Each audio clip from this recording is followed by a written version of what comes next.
January 31. From Exodus. This is a day to remember. Each year, from generation to generation, you must celebrate it as a special festival to the Lord. This is a law for all time. For 7 days, the bread you eat must be made without yeast. On the first day of the festival, remove every trace of yeast from your homes. Anyone who eats bread made with yeast during the 7 days of the festival will be cut off from the community of Israel. On the first day of the festival and again on the 7th day, all the people must observe an official day for holy assembly. No work of any kind may be done on these days except in the preparation of food. Celebrate this festival of unleavened bread, for it will remind you that I brought your forces out of the land of Egypt on this very day. This festival will be a permanent law for you. Celebrate this day from generation to generation. The bread you eat must be made without yeast from the evening of the 14th day of the first month until the evening of the 21st day of that month. During those 7 days, there must be no trace of yeast in your homes. Anyone who eats anything made with yeast during this week will be cut off from the community of Israel. These regulations apply both to the foreigners living among you and to the native-born Israelites. During those days, you must not eat anything made with yeast. Wherever you live, eat only bread made without yeast. Then Moses called all the elders of Israel together and said to them, Go pick out a lamb or young goat for each of your families and slaughter the Passover animal. Drain the blood into a basin. Then take a bundle of hyssop branches and dip it into the blood. Brush the hyssop across the top and sides of the door frames of your houses, and no one may go out through the door until morning. For the Lord will pass through the land to strike down the Egyptians. But when he sees the blood on the top and sides of the doorframe, the Lord will pass over your home. He will not permit his death angel to enter your house and strike you down.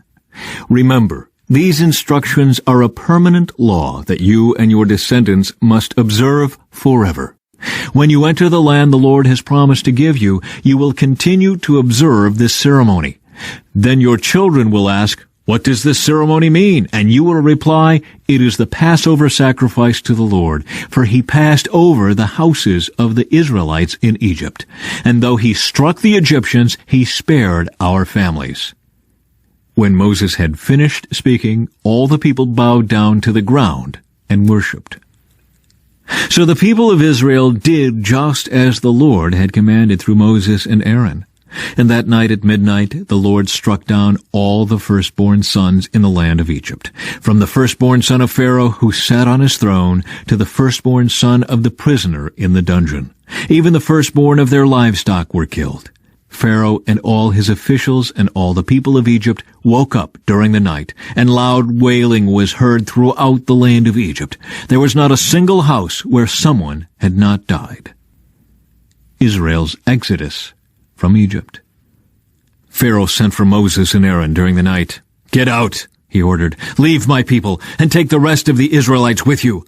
Go and worship the Lord as you have requested. Take your flocks and herds, as you said, and be gone. Go, but bless me as you leave. All the Egyptians urged the people of Israel to get out of the land as quickly as possible, for they thought, We will all die. The Israelites took their bread dough before yeast was added. They wrapped their kneading boards in their cloaks and carried them on their shoulders. And the people of Israel did as Moses had instructed. They asked the Egyptians for clothing and articles of silver and gold. The Lord caused the Egyptians to look favorably on the Israelites, and they gave the Israelites whatever they asked for. So they stripped the Egyptians of their wealth. That night, the people of Israel left Ramesses and started for Succoth. There were about 600,000 men, plus all the women and children. A rabble of non-Israelites went with them, along with great flocks and herds of livestock. For bread, they baked flat cakes from the dough without yeast they had brought from Egypt. It was made without yeast because the people were driven out of Egypt in such a hurry that they had no time to prepare the bread or other food. The people of Israel had lived in Egypt for 430 years. In fact, it was on the last day of the 430th year that all the Lord's forces left the land. On this night, the Lord kept his promise to bring his people out of the land of Egypt. So this night belongs to him, and it must be commemorated every year by all the Israelites from generation to generation. Instructions for the Passover. Then the Lord said to Moses and Aaron, "These are the instructions for the festival of Passover. No outsiders are allowed to eat the Passover meal, but any slave who has been purchased may eat it if he has been circumcised. Temporary residents and hired servants may not eat it. Each Passover lamb must be eaten in one house. Do not carry any of its meat outside, and do not break any of its bones. The whole community of Israel must celebrate this Passover festival. If there are foreigners living among you who want to celebrate the Lord's Passover, let all their males be circumcised. Only then may they celebrate the Passover with you like any native-born Israelite. But no uncircumcised male may ever eat the Passover meal. This instruction applies to everyone, whether a native-born Israelite or a foreigner living among you." So all the people of Israel followed all the Lord's commands to Moses and Aaron. On that very day, the Lord brought the people of Israel out of the land of Egypt like an army. Then the Lord said to Moses, "Dedicate to me every firstborn among the Israelites. The first offspring to be born of both humans and animals belongs to me." So Moses said to the people, "This is a day to remember forever, the day you left Egypt, the place of your slavery. Today the Lord has brought you out by the power of his mighty hand. Remember, eat no food containing yeast. On this day in early spring, in the month of Abib, you have been set free. You must celebrate this event in this month each year after the Lord brings you into the land of the Canaanites, Hittites, Amorites, Hivites, and Jebusites. He swore to your ancestors that he would give you this land, a land flowing with milk and honey. For 7 days the bread you eat must be made without yeast. Then on the 7th day, celebrate a feast to the Lord. Eat bread without yeast during those 7 days. In fact, there must be no yeast bread or any yeast at all found within the borders of your land during this time. On the 7th day, you must explain to your children, "I am celebrating what the Lord did for me when I left Egypt." This annual festival will be a visible sign to you, like a mark branded on your hand or your forehead. Let it remind you always to recite this teaching of the Lord. With a strong hand the Lord rescued you from Egypt. So observe the decree of this festival at the appointed time each year. This is what you must do when the Lord fulfills the promise he swore to you and to your ancestors. When he gives you the land where the Canaanites now live, you must present all firstborn sons and firstborn male animals to the Lord, for they belong to him. A firstborn donkey may be bought back from the Lord by presenting a lamb or young goat in its place. But if you do not buy it back, you must break its neck. However, you must buy back every firstborn son. And in the future, your children will ask you, "What does all this mean?" Then you will tell them, "With the power of his mighty hand, the Lord brought us out of Egypt, the place of our slavery. Pharaoh stubbornly refused to let us go, so the Lord killed all the firstborn males throughout the land of Egypt, both people and animals. That is why I now sacrifice all the firstborn males to the Lord, except that the firstborn sons are always bought back. This ceremony will be like a mark branded on your hand or your forehead. It is a reminder that the power of the Lord's mighty hand brought us out of Egypt." From Matthew. As Jesus and the disciples left the town of Jericho, a large crowd followed behind. 2 blind men were sitting beside the road. When they heard that Jesus was coming that way, they began shouting, "Lord, Son of David, have mercy on us!" "Be quiet," the crowd yelled at them. But they only shouted louder, "Lord, Son of David, have mercy on us!" When Jesus heard them, he stopped and called, "What do you want me to do for you?" "Lord," they said, "we want to see." Jesus felt sorry for them and touched their eyes. Instantly, they could see. Then they followed him. As Jesus and the disciples approached Jerusalem, they came to the town of Bethpage on the Mount of Olives. Jesus sent 2 of them on ahead. "Go into the village over there," he said. "As soon as you enter it, you will see a donkey tied there with its colt beside it. Untie them and bring them to me. If anyone asks what you are doing, just say, 'The Lord needs them,' and he will immediately let you take them."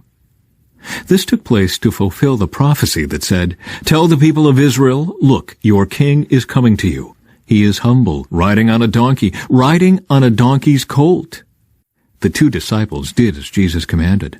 They brought the donkey and the colt to him, and threw their garments over the colt, and he sat on it. Most of the crowd spread their garments on the road ahead of him, and others cut branches from the trees and spread them on the road. Jesus was in the center of the procession, and the people all around him were shouting, "Praise God for the Son of David! Blessings on the one who comes in the name of the Lord! Praise God in highest heaven!"